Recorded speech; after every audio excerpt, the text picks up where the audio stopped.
If you told me that that game would end 2-2 after the first half that we witnessed, I would have never believed you. That first half was incredible. The way Bournemouth were firing shots and creating chances at will against Chelsea, I thought to myself, there's no way this game can possibly end 2-2. And yet somehow the second half gave us nothing.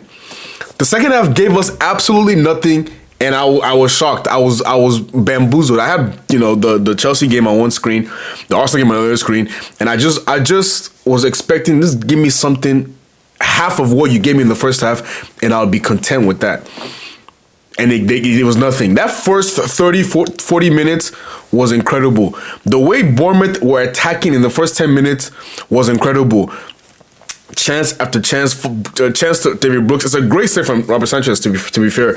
Great two saves, actually, because David Brooks heads it to Sanchez. He saves it. He follow up. He saves it again, and then bundles it over the line. I'm thinking, no way Chelsea are going to do this again. At home again. You've already floundered against Villa last weekend.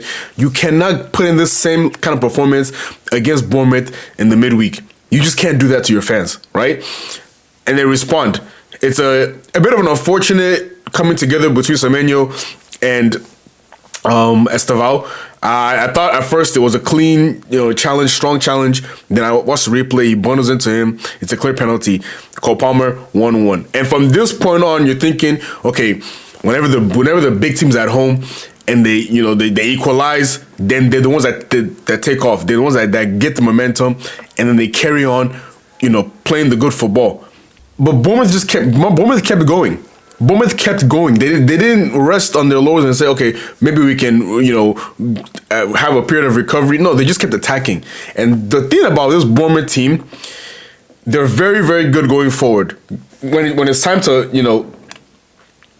when it's time to defend, they're not a good team. And especially when they play that midfield pivot of Alex Scott and Marcus Tavernier, it's a good setup when you're attacking.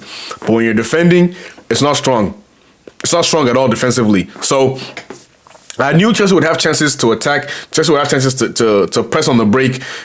Bournemouth's press was at times exceptional in the first half, but once you beat that press, you're not meeting strong defensive players after that. Right? You're not meeting players that are going to be strong defensively that can stop you. And that's exactly what we saw as Chelsea took the lead. Garnacho and Enzo, it's always chemistry between the two of them, right? Enzo always finds Garnacho, plays the ball into him at perfect positions, gets him through on goal, gets him one-on-one with his defender. It's really up to Garnacho to do whatever he can with that ball, and usually it's nothing. But today it was actually better than most days. It was actually decent.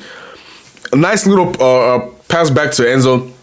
And I love how Enzo lets the ball roll across his body, right? He sees that. Maybe he means it intentionally, maybe he doesn't.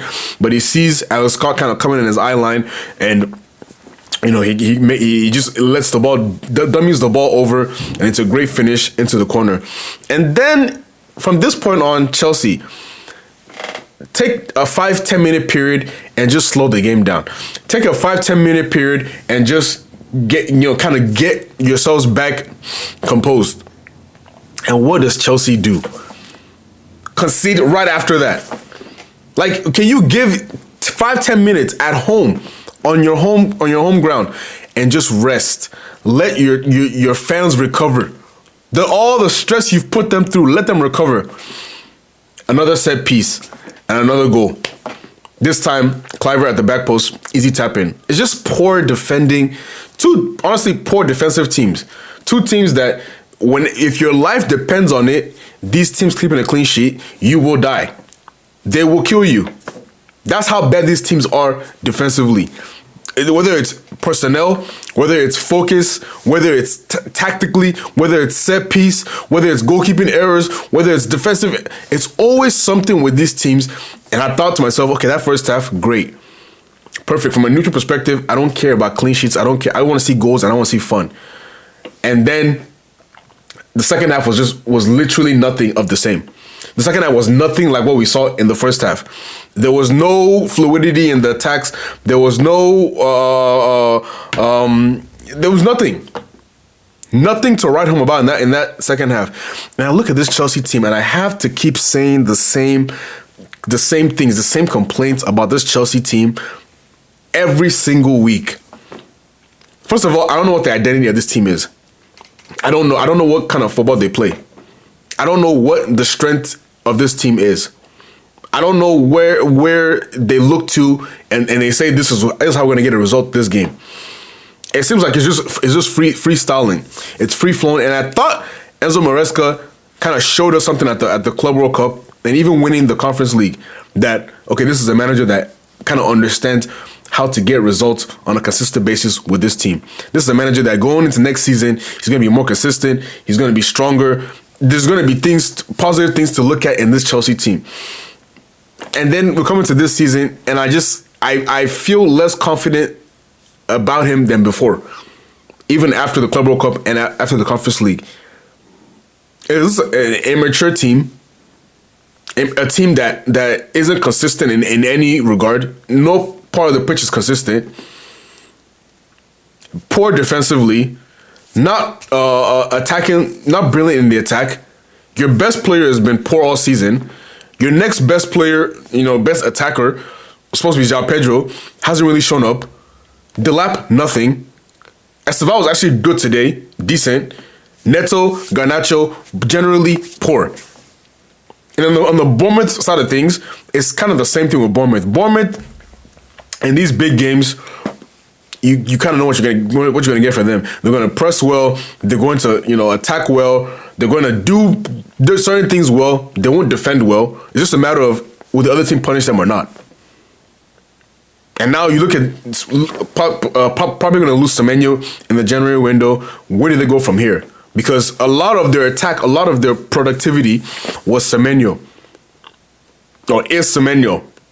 But we're expecting him to leave. Now, what happens then?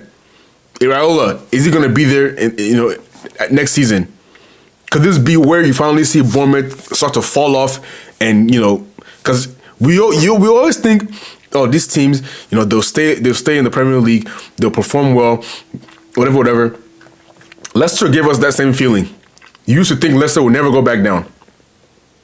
After all they did to stick to get up, but then you see what happened to Leicester. So it's possible that you can have a great moment, get promoted, go to Conference League, go to Europa League, whatever, and you can still go back down.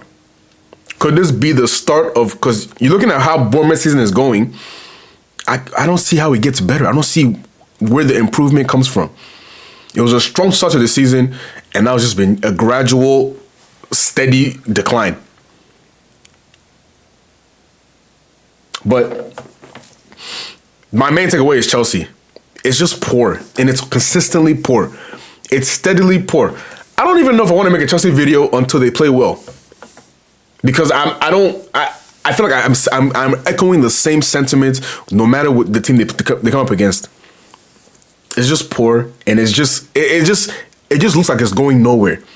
The project seems to be going nowhere. You signed all these players, all these young players, they all seem to be going nowhere. Guys, I don't know. Let me know your thoughts in the comments, please. Like the video, subscribe to the channel, and I'll see you very, very soon. Peace out.